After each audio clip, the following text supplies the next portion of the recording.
جو لوگ کرتے ہیں.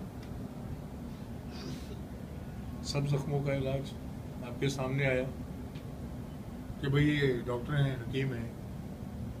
تو جواب دیا گیا کہ ہاں کم سے کم مظفر نگر کے زخموں کا علاج تو ہمارے ہی پاس ہے. اور غلط کیا ہے؟ دوسروں سے پوچھیے کیا علاج. کیجیے کنونشن، لوگوں سے پوچھیے اس ملک میں مسلمان مارے جا رہے ہیں، ان کے پاس کیا علاج ہے. کچھ آج سے 10 سال پہلے، 9 سال پہلے، سن 2004 کے الیکشن کی تیاری تھی. آپ تھے اس میں جب پہلا کنونشن ہم لوگ کر رہے تھے، اور اس میں آپ کے اس وقت کے مرکزی وزیر کپل سبل صاحب تھے. کانسٹیٹیوشن کلب میں وہ پروگرام ہو رہا تھا. اس پروگرام میں ہم نے ایک سوال اٹھایا تھا، اور وہ سوال میرا آج تک قائم ہے. میں نے کہا دیکھیے سبل صاحب ایک بات بتائیں گے. وہ کئی لوگ تھے، سب سے میرا یہ سوال تھا، 22 سے سوال تھا یہ. آپ مجھے ایک بات بتائیے کہ کشمیر میں 5% پنڈت رہتے ہیں، 5%. ان کی سیفٹی کے لیے آپ نے ضروری سمجھا کہ ان کو ہتھیار بھی دیے جائیں. ایک تنظیم کھڑی کی جائے، گرام سرکشا سمیتی، ویلیج ڈیفنس کمیٹی. ایک ویلیج ڈیفنس کمیٹی بنائی جائے، اور اس ویلیج ڈیفنس کمیٹی کے ذریعے ان کو ہتھیار دیے جائیں، اور ان کو بی ایس ایف والے جا کر ٹریننگ دیں تاکہ وہ ٹیررسٹوں کا سامنا کر سکیں. یہ کوئی الزام نہیں ہے. آپ کشمیر جائیں، دیکھ لیں. You are free to go and see. کوئی بھی آدمی جا کے دیکھ سکتا ہے. تو آپ یہاں پر مسلمانوں کے مسائل کے حل کی بات کر رہے ہیں. آپ کو ہمارے وجود کی، ہماری عزت کی بڑی فکر ہے کہ صاحب اتنی خواتین کی آبرو ریزی ہوئی، اتنے بچے شہید کیے گئے، اتنے مرد مارے گئے، اتنی عبادت گاہیں تباہ و برباد کی گئی. ایسا کچھ تو کشمیر میں ہندوؤں کے ساتھ نہیں ہوا تھا، لیکن پھر بھی آپ نے ان کو ہتھیار دیے. تو 5-7% آبادی تو گجرات کی بھی ہے. اتنی آبادی ہے مسلمانوں کی وہاں پر. تو کیا آپ مسلمانوں کو ہتھیار دیں گے اگر آپ پاور میں آ گئے؟ الیکشن تو ہونے جا رہا ہے. جب میں نے ان سے پوچھا تھا کہ اگر آپ پاور میں آ گئے، گجرات آپ کو دے دیا گیا، بخش دیا گیا، قسمت آپ پر مہربان ہوگی، آپ اس ریاست کے سیاہ و سفید کے مالک ہو گئے جس نے پورے 2.5 مہینے تک مسلمانوں کا قتل عام دیکھا. تو کیا میں آپ سے امید کروں کہ جس طرح آپ نے اپنے کشمیری بھائیوں کو، پنڈتوں کو، مسلمانوں سے اپنی حفاظت کرنے کے لیے ہتھیار بھی دیے ہیں اور تربیت بھی دی ہے، گجرات کے مسلمانوں کو ہتھیار بھی دیں گے اور تربیت بھی دیں گے؟ امید کروں. کوئی جواب نہیں تھا. مگر یہ سوال اپنی جگہ پہ آج تک قائم ہے کہ اگر اس کا تجربہ کشمیر میں کیا جا سکتا ہے تو ہم نے کیا بگاڑا ہے بھائی؟ آپ کا کیا بگاڑا ہے؟ آپ جو کہتے ہیں کہ نہیں ہم مسلمانوں کو سنرکشن دینا چاہتے ہیں، ان کی حفاظت کرنا چاہتے ہیں، ہم انہیں تعلیم دینا چاہتے ہیں، آپ تو ہمارے تعلیمی اداروں پر قبضے کر رہے ہیں. علی گڑھ مسلم یونیورسٹی آپ نے ہم سے چھین لی، جامعہ ملیہ اسلامیہ آپ نے ہم سے چھین لیا، ندوۃ العلماء پر آپ نے چھاپے مارے، دیوبند کو آپ نے نشانے پر رکھا، مظاہر کو آپ نے نشانے پر رکھا. آپ تو ہم سے ہمارے ادارے چھین رہے ہیں، یا ان پہ قبضے کر رہے ہیں، یا ان پہ چھاپے مار رہے ہیں، اور آپ کہتے ہیں کہ آپ مسلمانوں کی تعلیم کے سلسلے میں بڑے سنجیدہ ہیں. آپ کے عہد میں 65 سالہ عہد میں، جس میں تقریباً 50 سال تو کانگریس کے نام ضرور جاتے ہیں، 50 سے 55 سال، اس میں 50,000 فسادات ہو گئے، 50,000 سے زیادہ دنگے ہو گئے. کیا کسی قوم کو بچانے کے لیے دنگے کرائے جاتے ہیں؟ اگر ہم نے یہ پوچھ لیا تو ہم ٹیررسٹ ہیں، فنڈامنٹلسٹ ہیں، ایکسٹریمسٹ ہیں، ظلمت پسند ہیں، تاریخ خیال ہیں، بنیاد پرست ہیں. یہ بہت چھوٹے الفاظ ہیں، بڑے لفظ لائیے. سوال تو پھر بھی کریں گے ہم، اور جواب آپ کو دینا ہی پڑے گا. اور اگر آپ جواب نہیں دیں گے تو اس ملک کے نقشے کی حفاظت ہماری ذمہ داری نہیں ہے. بمبئی سے لے کر دلی تک یہ بات میں لگاتار کہتا رہا ہوں. جنتر منتر پہ بھی کھڑے ہو کر ہم نے اپنی تقریر میں یہ بات کہی ہے کہ معاف کیجیے گا، آپ ہمیں مارتے مارتے مارتے مارتے دیوار سے لگنے پر مجبور کرتے ہیں، اور اس کے بعد آپ کو لگتا ہے کہ ہم اسٹرائک بیک نہیں کریں گے. You are living in the paradise of fools. احمقوں کی جنت پہ رہتے ہیں آپ. اور یہ اجتماع، یہ مجلس جس میں مجھ سمیت 40 آدمی جمع ہیں، تم بھی جمع، اور میرے علاوہ تقریباً سبھی جوان ہیں. اور میں بھی ٹیکنیکلی بوڑھا ہوں کیونکہ میری عمر ہے 60 کے آس پاس. ورنہ جہاں تک عزم کی بات ہے تو بھیا ابھی تک آپ نے حوالات کی سیر نہیں کی ہے، اور میں 4 بار جیل جا چکا ہوں اور 5ویں بار جانے کے لیے تیار ہوں. تو آپ یہ کہہ سکتے ہیں کہ میں ٹیکنیکلی تو بوڑھا ہوں، واقعتاً میں بھی بوڑھا نہیں ہوں. تو یہ 40 جوانوں کی محفل یہ اشارہ کرتی ہے کہ اگر ہندوستانی مسلمانوں کے ساتھ ناانصافی کا یہ سلسلہ رکا نہیں تو پھر اس کے نتیجے الٹے ہوں گے، صحیح نہیں ہوں گے. جو لوگ انتخابات کی دنیا میں رہتے ہیں، میں ان سے کوئی بحث نہیں کرتا، کوئی بحث نہیں کرتا، بحث کرنا بھی نہیں چاہتا. ظاہر ہے کہ میرے والد محترم ایک بات کہا کرتے تھے کہ سوئے ہوئے کو جگایا جا سکتا ہے، جاگے ہوئے کو نہیں جگایا جا سکتا. ان پڑھ آدمی کو سمجھایا جا سکتا ہے، پڑھے لکھے آدمی کو سمجھانا تو ذرا مشکل ہوتا ہے. وہ لوگ جن پر کوئی رنگ نہ ہو ان پر تو ایک رنگ چڑھایا جا سکتا ہے، اور جو پہلے ہی قوس قزح بنے ہوئے ہوں وہ خود دوبارہ تو اپنی قزح بن سکتے، خود اپنی قزح بن سکتے. ان پر کوئی اور رنگ چڑھایا نہیں جا سکتا. اور I have been a very good planner. Let me praise myself. کہ وقت برباد کرنا کم سے کم میری سرشت میں نہیں. میں ایسے لوگوں پر 1 منٹ لگانے کا قائل نہیں. آپ جانیں، آپ بچے ہیں، آپ کے سیکھنے کا دور ہے، آپ سیکھنے کے دور سے گزر رہے ہیں. آپ تو تجربے کر سکتے ہیں، میرے پاس تجربہ کرنے کی مہلت ذرا کم ہے. اس لیے میں کوئی تجربہ کر کے اپنا قیمتی وقت برباد کرنا نہیں چاہتا. ویسے بھی 60 سال کی عمر پہنچ کر آدمی سیکھنا شروع کر دے تو بیچارہ عمل کب کرے؟ تو پھر کیا عمل کرے؟ I have been a practical man. میں پریکٹس ہی کرتا ہوں، اور میں نے بالکل طے کر رکھا ہے کہ right from day one I am not supposed to allow those people to work with me who do not believe in my theory.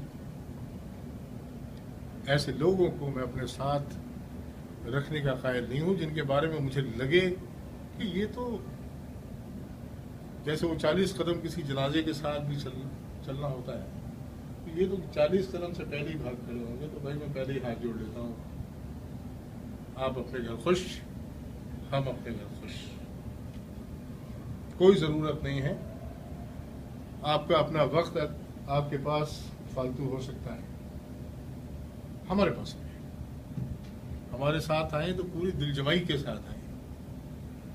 I want 100% concentration on the subject. 100% concentration. کوئی اٹکن بھٹکن نہیں، کچھ نہیں. ہم نے کب سوچا تھا کہ ہم کبھی ہوٹل کلارک میں آئیں گے اور ہوٹل کلارک کے آرچڈ ہال میں آ کر کے کچھ وہ کریں گے؟ کبھی سوچا تھا؟ بولیے، کبھی سوچا تھا؟ 5 سال 6 سال 8 سال پہلے پرانی باتیں یاد کیجیے. کسی نے سوچا تھا؟ آپ نے سوچا تھا؟ ہم تو دوسروں کے کنونشن میں جا کے ڈاکے ڈالا کرتے تھے، زبردستی گھس جایا کرتے تھے. سچائی ہے، سچائی ہے. اس پہ 392 بننی چاہیے، بنی نہیں. ہم جایا کرتے تھے, زبردستی گھس جایا کرتے تھے کہ بھائی ہمیں بولنے دو, نہیں بولنے دو گے تو ہم تمہیں نہیں بولنے دیں گے, نہیں بولنے دیا. اور نہیں بولنے دیا. ہمیں یاد ہے کہ یہ تھے ہمارے ساتھ ساتھ اس گناہ کے شریک یہ بھی تھے کہ ہم ایک جلسے میں گئے, ذرا فون, تو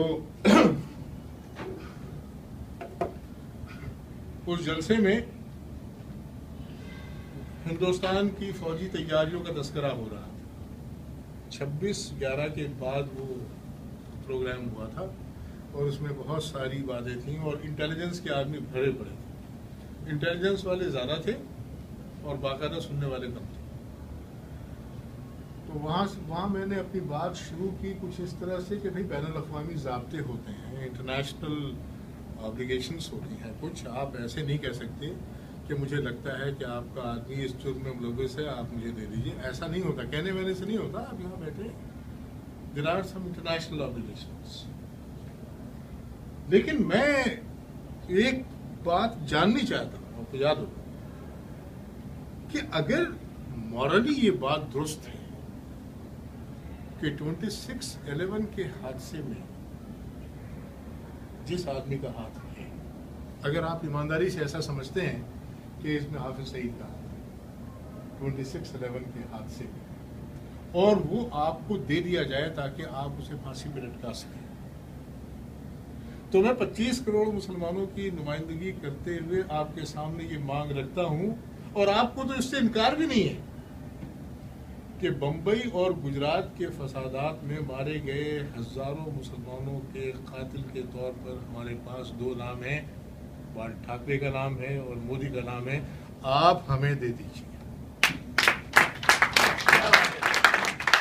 آپ ہمیں دے دیجیے, جو ہمیں کرنا ہم کر لیں گے. بڑا ہنگامہ ہوا صاحب, وہ یہ کیا کر رہے ہیں. میرے سامنے سے مائک ہٹانے کی کوشش کی گئی. میں نے اشارہ کر کے, یہ بھی تھے اور بھی کچھ لوگ تھے میرے ساتھ, میں نے ان سے پوچھا کہ بھئی میں اپنی مرضی سے تو آیا نہیں ہوں یہاں پر, مجھے تو باقاعدہ میسج بھیج کر کے بلایا گیا. اس روز ہم ڈکیتی نہیں ڈال رہے تھے, اس روز ہم باقاعدہ انوائٹڈ تھے. میں نے کہا بھئی میں تو بلایا گیا ہوں اور آپ نے کہا کہ بھئی آپ بولیے, تو ہم بول رہے ہیں. اب جو بول رہے ہیں اس کا جواب دینے کا وہ کام آپ کا ہے, آپ پڑھے لکھے لوگ ہیں. وہاں پہ سلمان حیدر صاحب تھے اور جی پارتھا ساتھی صاحب تھے, بڑی طویل گفتگو. میں نے کہا دیکھ لیجیے, آپ اس ہال سے باہر نکلنے کا صرف ایک ہی دروازہ ہے, اور آپ کو ایک ایسی آزمائش سے گزرنا پڑ سکتا ہے جس کا پہلے آپ کی زندگی میں کبھی تجربہ نہ ہوا. تو پھر پارتھا ساتھی صاحب نے کہا کہ بھائی انہیں بولنے دو. سلمان حیدر صاحب نے کہا انہیں بولنے دو یار, not for God sake, for our sake. Allah جو کرے گا وہ کرے گا, لیکن فی الوقت تو کمان ان کے ہاتھ میں ہے. 26/11 پہلے ہو چکا, آج کی تاریخ میں کچھ اور ہو جائے گا. ہمیں کب اس بات کی پرواہ, ہم ان سے پوچھ کر اپنے نظریات بنائیں گے. ہمیں اپنے انٹرسٹ کے بارے میں نہیں پتا ہے, اپنے مسائل کے بارے میں نہیں پتا ہے, ہمیں نہیں معلوم کہ ہم پر کیا گزر رہی ہے, ہمیں نہیں پتا کہ اس ملک کے اس کیپٹل میں ہماری زمینوں پر قبضہ کر کے لوگ ایئرپورٹ بنا رہے ہیں, ہماری زمینوں پر قبضہ کر کے آپ 5 اسٹار ہوٹل بنا رہے ہیں, ہماری زمینوں پر قبضہ کر کے آپ اپنی گورنمنٹ کی ایجنسیز کے لیے دفاتر کھول رہے ہیں, اور ہمیں نالوں کے کنارے پر رہنے کے لیے مجبور کر رہے ہیں, اور پھر کہتے ہیں کہ آپ انکروچر ہیں. Your government is encroacher. You have encroached our property. میں ایک نہیں 1000 بار کہہ چکا ہوں کہ جتنی زمینوں پر تم نے قبضہ کیا ہے پچھلے 65 برسوں میں, اگر تم ہمیں دے دو تو ہمارا معیار زندگی اتنا بلند ہو جائے کہ تمہیں رشک آئے.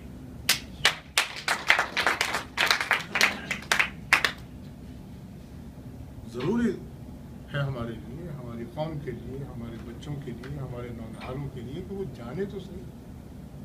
ابھی تک تو وہ جانتے ہی نہیں, انہیں ایسا لگتا ہے کہ ہم جھگی میں رہتے ہیں اور یہ جھگی ہمارے ابا جان نے قبضہ کر کے بنائی ہے, صاحب ڈی ڈی اے پر ہم نے قبضہ کر رکھا، اب کیا کریں، ان کی مہربانی ہے جب تک وہ ہمیں رہنے دیں۔ ڈی ڈی اے بھی تو ختم کی جا سکتی ہے۔ وہ دور تھا کہ کچھ لوگ پنڈت جواہر لال نہرو کے پاس گئے تھے یہ کہنے کے لیے کہ پنڈت جی، اور بڑے اونچے نام تھے، بہت اونچے نام، مولانا حفظ الرحمان سواروی صاحب، مفتی کفایت اللہ صاحب، مولانا آزاد کی ماں پر یہ لوگ گئے تھے یا بھیجے گئے تھے کہ پنڈت جی سے آپ جا کر کہیں کہ پنڈت جی یہ دیکھیے کیا ہو رہا ہے، ہم تو آپ کے نمک خوار ہیں، ہم نے آپ کا نمک کھایا ہے اور ہم نے ساری زندگی آپ کی وفاداری کی، ہم نے آپ کے کہنے پر جناح اور اس کی مسلم لیگ کو ملک بدر کر دیا، ہندوستان کے ٹکڑے منظور کر لیے، لیکن آپ پر آنچ آئے، یہ ہمیں منظور نہیں تھا۔ آپ کی خدمت عالیہ میں یہ ہندوستان ہندوؤں کا ملک پیش کیا ہے، یہ ہماری مہربانی کرم فرمائی کا نتیجہ ہے۔ اب اس کا نتیجہ یہ ہے کہ آپ اور آپ کی ایجنسی جو ہے وہ مسلمانوں کی زمینوں پہ قبضہ کر رہے ہیں، اوقاف کی زمینوں پر قبضہ کر رہے ہیں۔ آپ اگر تھوڑی سی کرم فرمائی کر دیں، اگر آپ تھوڑی سی عنایت کر دیں تو یہ سلسلہ رک جائے گا۔ پنڈت جواہر لال نہرو بولے، پنڈت تھے، صاحب کا بچہ بولے حضرت پوری دلی اوقاف کی زمین پر بنی ہے، توجہ سے سنیے گا، پوری دلی اوقاف کی زمین پر بنی ہے، کیا راجدھانی کہیں اور لے جائیں؟ کیا کہا؟ پوری دلی جو ہے وہ مسلمانوں کی زمین پر قبضہ کر کے بنی، سب کچھ تو آپ کا ہے، اب کیا راجدھانی کہیں اور لے جائیں؟ اگر دوبارہ کسی پنڈت نے یہ پوچھنے کی کوشش کی قومی پارٹی کی قیادت کے سامنے تو یہ کہے گا تم راجدھانی نہیں بلکہ اپنا دیش بھی کہیں اور لے جاؤ، کہیں اور لے جاؤ۔ ہم نے اس بات کا کانٹریکٹ نہیں لے رکھا ہے کہ آپ کہاں رہیں گے اور آپ کی راجدھانی کہاں رہے گی، یہ ہمارے بزرگوں کی زمین ہے، یہ ہمیں ملنی چاہیے ایٹ اینی کاسٹ۔ صرف ایک سیٹ کی بات نہیں ہے، کتنی سیٹیں جیت لیں گے آپ بتائیے، میں ان لوگوں سے بات کر رہا ہوں جو سیٹوں کی سیاست کر رہے ہیں، کتنی سیٹیں جیت لیں گے آپ؟ دلی کے اندر آج کی تاریخ میں آپ 7-8 سے زیادہ سیٹیں نہیں جیت سکتے۔ حد ہے، حد بتا رہا ہوں آپ کو کہ اگر ایک نئی کانسٹیٹوئنسی اگر آپ کریٹ کر لیں گے زبردستی تو بھی آپ 10 سیٹوں سے زیادہ نہیں جا سکتے، اور یہ 14% آپ کا شیئر ہوگا۔ کتنا شیئر ہوگا؟ یار وہ بوٹی دے کر بکرا مانگ رہے ہو، مسلمان کے بچے کو بوٹی دکھا کر کے بکرا مانگ رہے ہو، وہ بھی قربانی کا، اتنا بھی ہماری سمجھ میں نہیں آ رہا ہے۔ ارے ہم آزاد لوگ ہیں بھائی، ہم غلام نہیں ہیں کہ آپ جو بتا دیں گے اسی پر چلیں گے، غلام نہیں ہیں، ہم آزاد لوگ ہیں، ہماری قیادت کی آنکھیں کھلی ہیں، 24 گھنٹے کھلی ہیں۔ اور اب تو میں آپ کو بتا دوں، بہت واضح لفظوں میں بتا دوں کہ پچھلے کچھ عرصے سے ہاشمی صاحب لگاتار یہ بات کہی جا رہی ہے کہ یار حسنین صاحب کی عمر ہو گئی، بیچارے بوڑھے ہو گئے، ابھی تک تو میں چینی کھا رہا ہوں، مٹھائی کھا رہا ہوں، لوگ کہہ رہے بوڑھے ہو گئے۔ پہلی بات تو یہ کہ یہ بڈھا اتنی آسانی سے ٹلنے والا نہیں،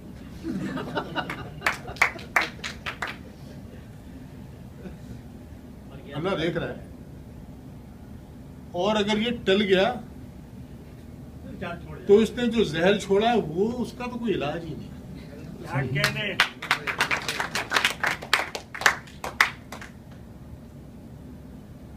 یہ میں ان لوگوں سے کہہ رہا ہوں حضرت جو بڑی امید سے بیٹھے ہیں، سوچ رہے ہیں کہ صاحب وہ یہ بڑے میاں اگر گزر جائیں تو جو ایک آفت ہے یہ آفت ٹل جائے گی۔ آپ ندیم الزما کے ہوتے ہوئے، رخسار کے ہوتے ہوئے، وقار صاحب کے ہوتے ہوئے، آصف خان کے ہوتے ہوئے، خود آپ اپنی موت،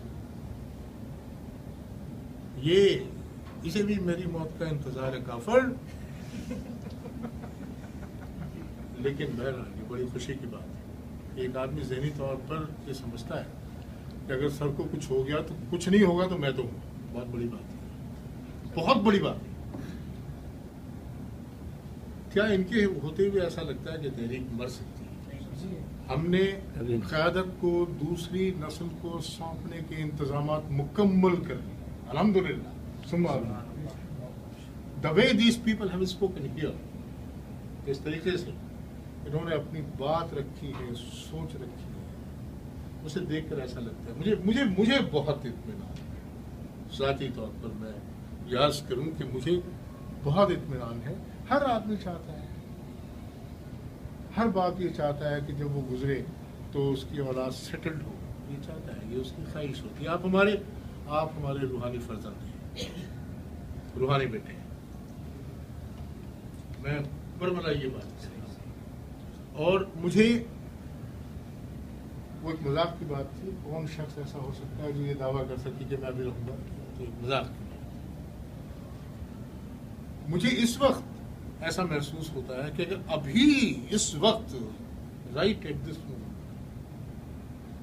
اگر میری روح قبض کر لی جائے یا موت کا فرشتہ نظر آ جائے تو مجھے کوئی پریشانی نہیں ہوگی. مجھے لگے گا کہ میں نے 20 سال ضائع نہیں کیا. کیا بات ہے.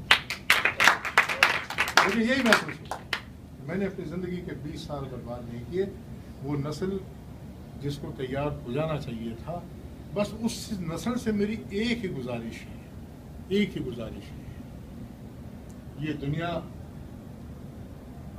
میں آپ کو لگتا ہوگا میں بار بار ادھر دیکھ رہا ہوں، محبتاً بھی دیکھ رہا ہوں اور امید سے بھی دیکھ رہا ہوں. میں سب کو دیکھ رہا ہوں، لیکن کچھ زیادہ امیدوں کے ساتھ.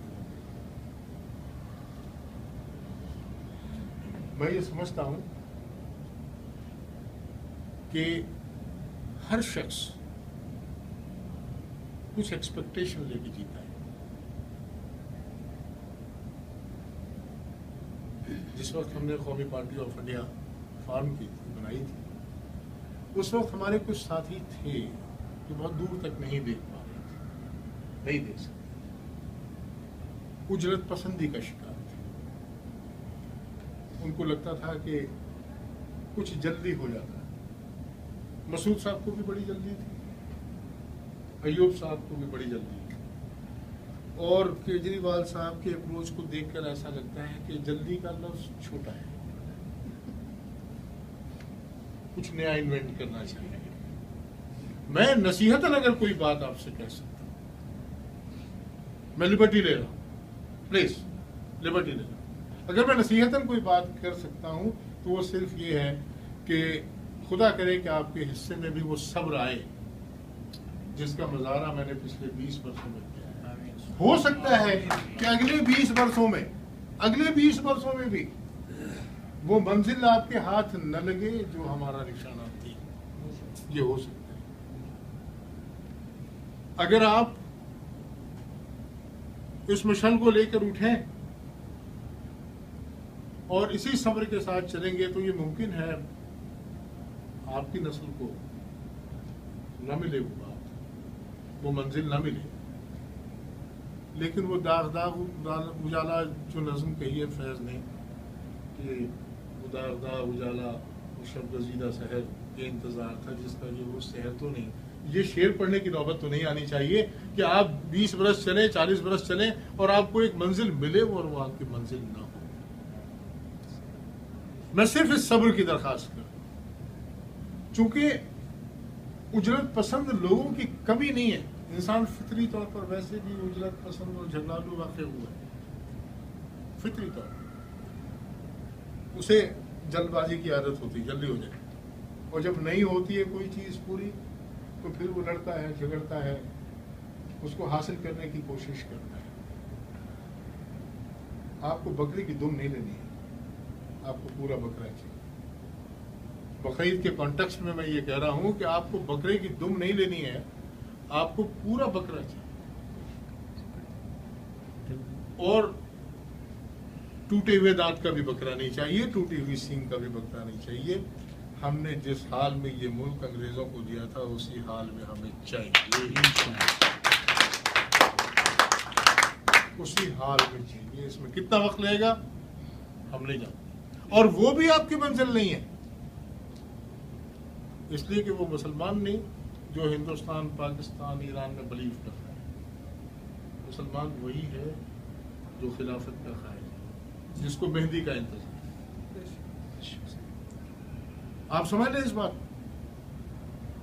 ہمارے اور آپ کے ایمان میں شک ہو جائے گا اگر آپ یہ سمجھیں گے کہ ہندوستان ہماری منزل ہے۔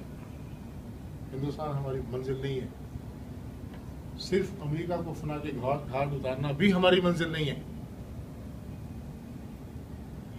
اللہ نے آپ کو خلیفہ بنا کر اتارا ہے زمین پر، اس عظیم المرتبت شخصیت کا ہم سب کو جس کا انتظار ہے،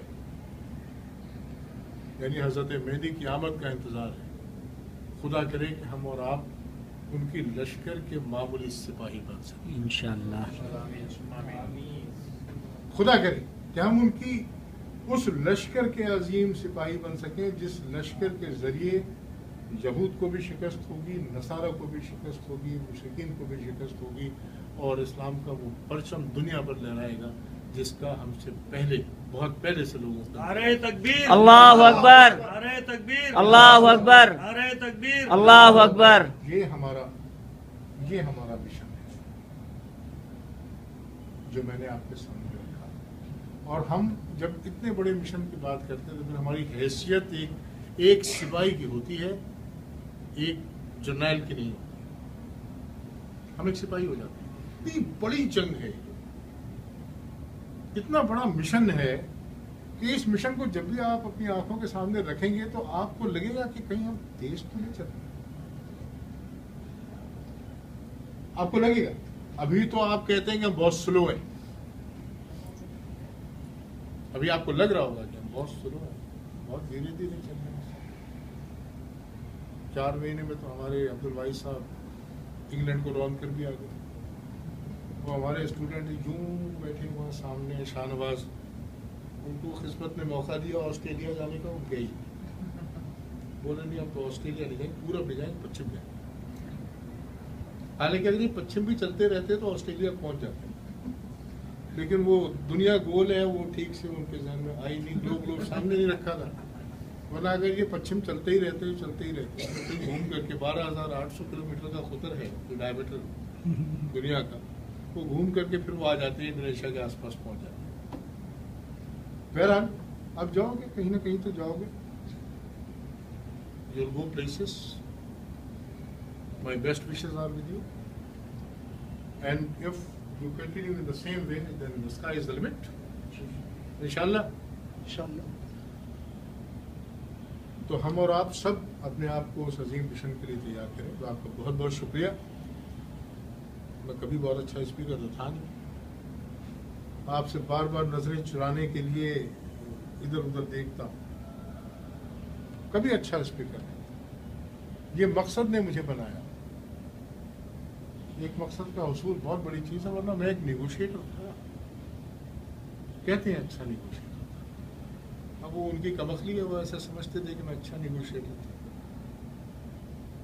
میرے سامنے اس وقت کا بڑے سے بڑا نشانہ یہ تھا کہ صاحب یہ کلاس کر کے RM بن جائیں گے، ریجنل مینیجر بن جائیں گے، اور کم سے کم ریجنل مینیجر تو بن ہی جائیں گے، ایسا سوچا جاتا تھا۔ کتنا غلط سوچا تھا نشانوں نے، میں کہاں آ گیا۔ لیکن ایک بات ہے کہ اللہ کا لاکھ لاکھ شکر ہے، جو کچھ میرے سامنے ہے میں اس پر مطمئن ہوں۔ میں نے اپنی زندگی کے یہ جو 20 سال گزارے ہیں، جس میں میرا لائف اسٹائل شاید آپ سب کے سامنے ہو، شاید دنیا کا سب سے سستا لائف اسٹائل ہے، شاید آپ جانا نہیں ادھر،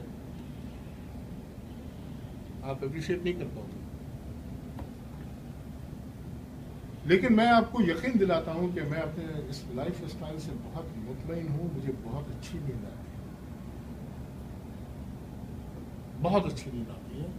ورنہ میں نے وہ دور بھی دیکھا ہے، سارے عیش و آرام کے باوجود نیند کی گولی ہماری اور ہم جیسے لوگوں کی مجبوری ہوا کرتی تھی۔ آج ہمیں کسی نیند کی گولی کی ضرورت نہیں ہے، بہت اچھی نیند آتی ہے، اور اس لیے کہ مقصد بالکل سامنے ہے، وہ دکھ رہا ہے، گرچہ بہت دور ہے مگر دکھ رہا ہے، بہت دور ہے، there is no doubt about it، بہت دور ہے لیکن دکھتا ہے۔ اور جیسا کہ میں نے افسوس کیا کہ جب مقصد دکھتا ہے اور دور جانا ہے تو پھر یہ نہیں لگتا کہ آپ سلو چل رہے ہیں، بلکہ آپ کو یہ لگتا ہے کہ کہیں ایسا تو نہیں کہ ہمارے قدموں کی رفتار ضرورت سے زیادہ تیز ہو، اور جب ہماری منزل بالکل قریب ہو تو اس سے پہلے ہی ہم تھک کر گھبرا کر تھکن سے چور ہو کر گر پڑیں، بے ہوش ہو جائیں یا مر جائیں۔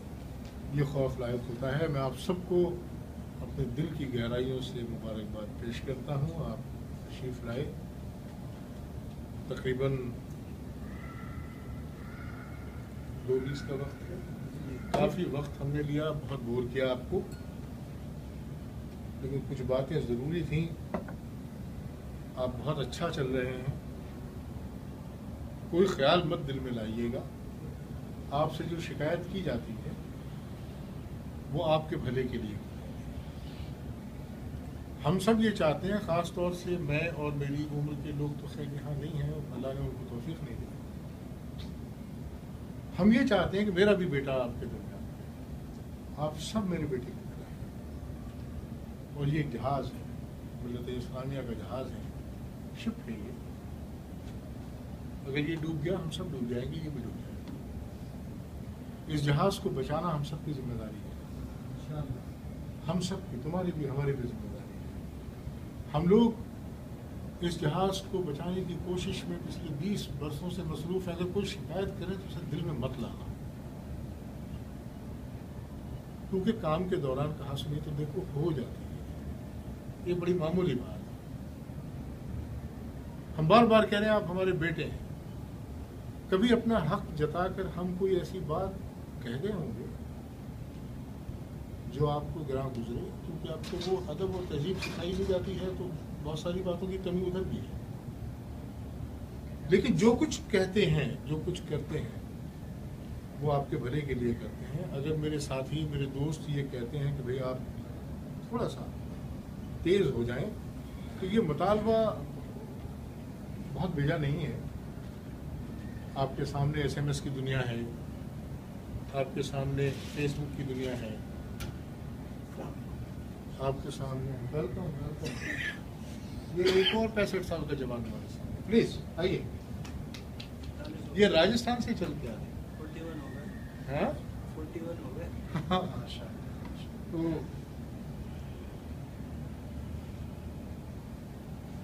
تو آپ دل میں کوئی برائی نہ رکھیں۔ SMS کی دنیا بھی آپ کے سامنے، اس کی ذمہ داری قبول کریں، کچھ لوگ آگے بڑھائیں اس بات کو۔ آپ کے سامنے انٹرنیٹ کی پوری دنیا موجود ہے، فیس بک پر ہمارا اکاؤنٹ موجود ہے، YouTube پر کھول دیا گیا ہے، اس کو آگے بڑھائیں، نتیجے کی پرواہ مت کریں۔ نتیجہ بہت شاندار ہے، بہت اچھا ہے، ہمیں اپنے بھوشیہ سے، مستقبل سے مایوس ہونے کی کوئی بھی ضرورت نہیں ہے۔ سب کچھ ہمارے پاس ہے، سب کچھ ہمارے کنٹرول میں۔ اللہ رب العزت کا بڑا احسان ہے کہ ہم نے 17 سال پہلے جو چراغ جلایا تھا اسے کوئی بھی مائی کرال اپنے کوکھ سے بجھانے کی جسارت نہیں کر سکتا۔ لوگ آئے چلے گئے، کروڑوں روپے کی دولت سے انہوں نے سیلم پور، جعفر آباد کے غریب مسلمانوں کو خریدنے کی کوشش کی اور کیا، لیکن خود بھی ختم۔ وہ غریب زندہ ہیں، ابھی ان کی جھوپڑیاں موجود ہیں، لیکن ان کے شاندار محل سب مٹی میں مل گئے جو لوگ خریدنا چاہتے تھے۔ خدا کے لیے میں نے ایسی کوئی مثال آج تک قائم نہیں کی ہے۔ I have never tried to purchase your conscience۔ میں نے اپنی زندگی میں کسی مسلمان کے زمین کو خریدنے کی کوئی کوشش نہیں کی۔ آپ کا زمین سلامت رہے، آپ کا ایمان سلامت رہے، میں دعا کرتا ہوں۔ بہت بہت شکریہ، السلام علیکم۔